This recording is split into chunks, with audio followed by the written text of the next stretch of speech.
आप देख रहे हैं VVN। फिर एक नई कहानी भूतिया हवेली की आपके सामने लेकर आ रहे हैं। इस एपिसोड में हम आपको बताएंगे एक भूतिया हवेली का रहस्य। गांव की दहशत। उत्तर प्रदेश के एक छोटे से गांव में एक पुरानी हवेली थी जिसे कामदान हवेली कहा जाता था। लोग कहते थे कि जो भी इस जगह पर इसमें रात बिताने के लिए जाता था वो वापस नहीं लौटता था। गांव के बुजुर्गों के अनुसार सालों पहले हवेली के मालिक ठाकुर सिंह की पत्नी और बेटी की रहस्यमय तरीके से मौत हो गई। उसके बाद से हवेली में अजीब घटनाएं होने लगी। गांव के लोग वहां जाने से डरते थे, लेकिन वीर नाम का एक नौजवान को इन सब पर यकीन नहीं था। उसने ठान लिया कि यह एक दिन हवेली में रात बिताकर सबको गलत साबित करेगा। रात के ठीक 11 बजे थे। धीरे धीरे टॉर्च और मोबाइल लेकर हवेली के अंदर गया। हवेली जर्जर हालत में थी। दीवारों पर काले धब्बे और छत पर जाले लटके हुए थे। एक अजीब सी ठंडक पूरे माहौल में फैली हुई थी। वीर ने हिम्मत दिखाई और एक पुराने भारी दरवाजे को खोला। अंदर एक बड़ा सा हॉल था जिसे एक टूटी हुई कुर्सी और दीवार पर पुरानी तस्वीरें लटकी हुई थी। अचानक उसे तस्वीर में एक औरत की परछाई दिखाई दी, हिलती हुई दिखाई दी। उसने नजर घुमाई, लेकिन वहां कुछ नहीं था।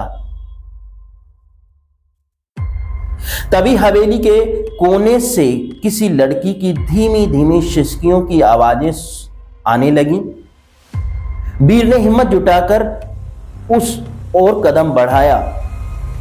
जैसे ही दरवाजे के पास पहुंचा, दरवाजा अचानक जोर से अपने आप खुल गया। वीर ने देखा कि कमरे में एक पुरानी लकड़ी की अलमारी रखी हुई थी। जैसे ही उसने उससे खोलने की कोशिश की, अंदर से जोर की एक चीख सुनाई दी और अलमारी अपने आप खुल गई। अलमारी के अंदर एक कंकाल पड़ा हुआ था जिसके ऊपर एक पुराना लाल दुपट्टा था। तभी उसे महसूस हुआ कि उसके पीछे कोई खड़ा है। उसने धीरे से सिर घुमाया और देखा एक औरत सफेद साड़ी में खड़ी थी जिसकी आंखों से खून टपक रहा था। तू यहां क्यों आया है? औरत ने भी भयानक आवाज गूंजी। वीर कांप उठा। उसने भागने की कोशिश की, लेकिन उसके पैर जकड़ गए। तभी औरत जोर से चीखी और हवेली की तरफ सभी खिड़कियां और दरवाजे खुद ब खुद खुलने और बंद होने लगे। हवा जोर से चलने लगी और अचानक वीर को ऐसे लगा जैसे कोई उसका गला दबा रहा हो। वीर किसी तरह जमीन पर गिर पड़ा और रेंगते हुए बाहर की तरफ भागने लगा। दरवाजे से कुछ ही कदम दूर अचानक किसी ने उसके पैर को पकड़ लिया।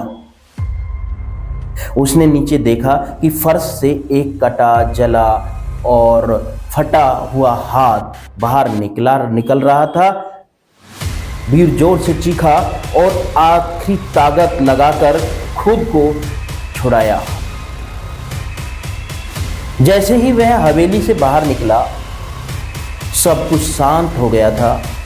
हवेली अंधेरे में डूबी हुई थी, जैसे कुछ हुआ ही ना हो। अगली सुबह गांव वालों ने वीर को बेहोश हवेली के बाहर पड़ा पाया। जब उसने अपनी आपबीती सुनाई तो गांव के बुजुर्गों ने कहा वो आत्मा ठाकुर की पत्नी और उसकी बेटी की है। उसकी आत्मा आज भी हवेली में कैद है।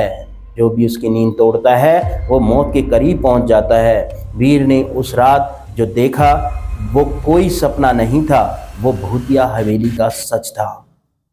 अब भी रात होते ही हवेली के किसी न किसी कोने से चीखने की आवाज़ें आती हैं, लेकिन कोई भी वहां जाने की हिम्मत नहीं करता। साथियों, बता दें कि इस कहानी से कि वीर ने किस तरह से हिम्मत दिखाई, और अगर कहा जाए निष्कर्ष में इस कहानी से ये शिक्षा मिलती है हमें कि संघर्ष सही है, जिद करना भी सही है, लेकिन जिद को वो ऐसी जिद ना की जाए जो खुद के लिए हानिकारक हो। जैसे कहा जाता है कि उचक कर पैरों के बल खड़े होकर आसमान के तारे तोड़ना, ये एक असंभव सी बात है। कहानी कहावतों में ठीक लगती है, लेकिन वास्तविकता वीर ने जो हिम्मत दिखाई, और वीर की हिम्मत तो थी ही, लेकिन उसके साथ साथ उसका पागलपन भी था। तो धैर्य से काम करें, ध्यान से काम करें, और अपने मकसद को अपने मकसद को बना करके आगे बढ़ें। ते रहिए BBN, फिर एक नई वीडियो लेकर हाजिर होंगे। तब तक खुश रहिए, मस्त रहिए और दुरुस्त रहिए।